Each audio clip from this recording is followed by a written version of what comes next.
ఏం రా పెద్దలు, నీకు పొద్దు సంతలో నష్టం వచ్చిందంట. ఏం చెప్పమంటావరా, నా పిల్లం అసెట్టమైంది. పొద్దున్న లేస్తానే దాని మొగం చూసినారా. సంతకు బండి ఎక్కిన, సంతలో గొర్రె మీద లాభం కాదు కదా, గొర్రెలన్నీ మళ్ళీ తీసుకొని వచ్చా. ఈ ఆడాలు మన ప్రాణానికి చెందిలా తయారైనారు. మా ఇంట్లో నా పిల్లానికి అసెట్టమైతే ఆ పొద్దు నష్టం దానికి తోడు.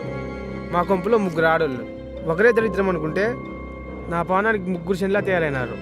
మనశ్శాంతికి దేవునికి పోదామనుకుంటే వీళ్ళ దరిద్రాల వల్ల ఎక్కడ పోయేకి లేదు. అంతేరా పెద్దలు, మన గాడిదల్లా కష్టపడితే ఈ ఆడవాళ్ళు ఇంట్లో కూర్చుని హాయిగా తింటున్నారు. పొద్దున్న 2 చెప్పు గొర్రెలు మేపుకొని సంతకు పోదాం.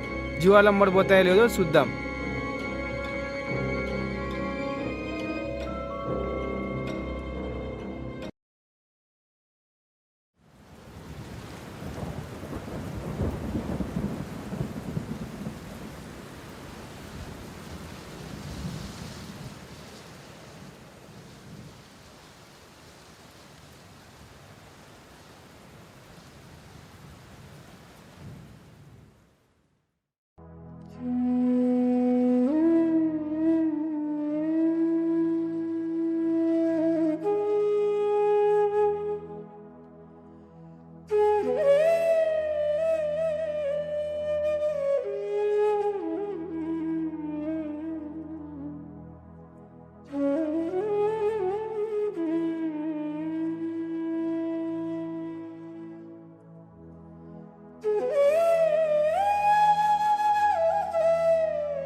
నీకేం నొప్పులు లేవు కదా, పండుకునే వాళ్ళు చెనిక్కలు వెళ్తొచ్చు కదా.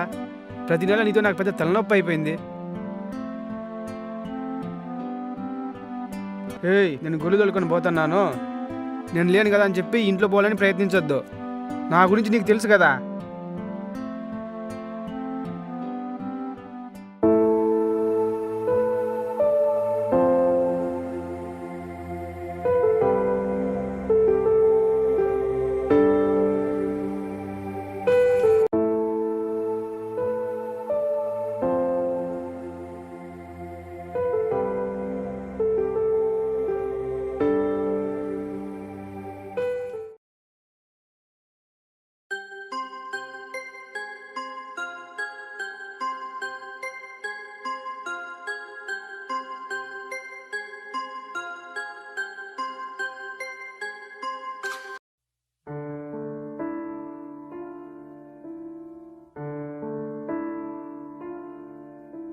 ఏమైంది? ఎందుకు ఏడుస్తున్నావు?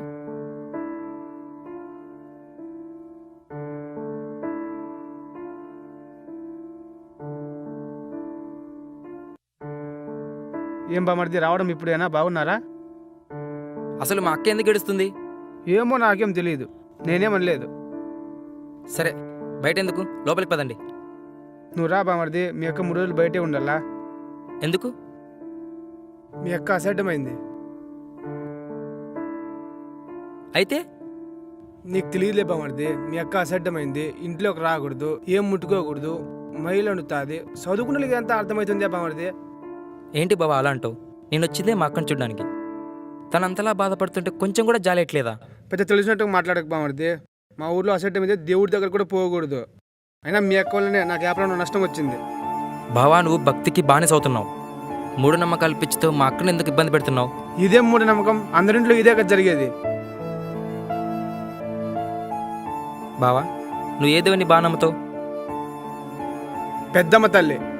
పెద్దమ్మ తల్లి అంటున్నావు. ఆ పెద్దమ్మ తల్లికి ఇలాంటి సమస్యలు ఉండవు అనుకుంటున్నావా?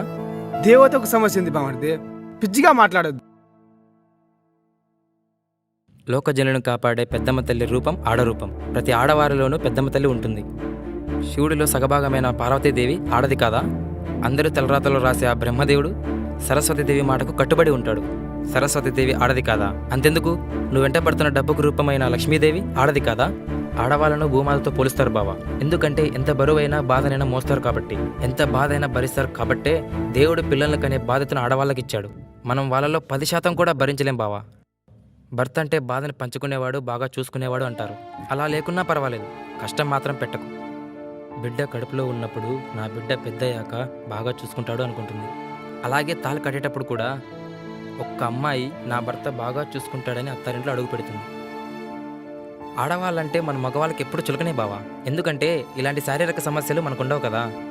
వీళ్ళకి ఇవే బాధలు అనుకుంటే మీలాంటి వాళ్ళు అవమానించడం ఇంకా పెద్ద బాధ. బావా, నువ్వు మా అక్కని ఇబ్బంది పెడుతున్నావని చెప్పట్లేదు. అక్కడ కూర్చున్న పిల్లాడు రేపు పెద్ద అయ్యాక ఇలానే చేస్తాడు. వీళ్ళు ఇలా ఎంతకాలం అవమానపడాలి? నీకు కూతురుంది, చెల్లుంది. ఒక్కసారి ఆలోచించు. నువ్వు చేసేది కరెక్ట్ అనిపిస్తే చెప్పు, మా అక్కని తీసుకెళ్తా. తప్పు అనిపించిందా మా అక్కని ఇంట్లోకి తీసుకెళ్ళు.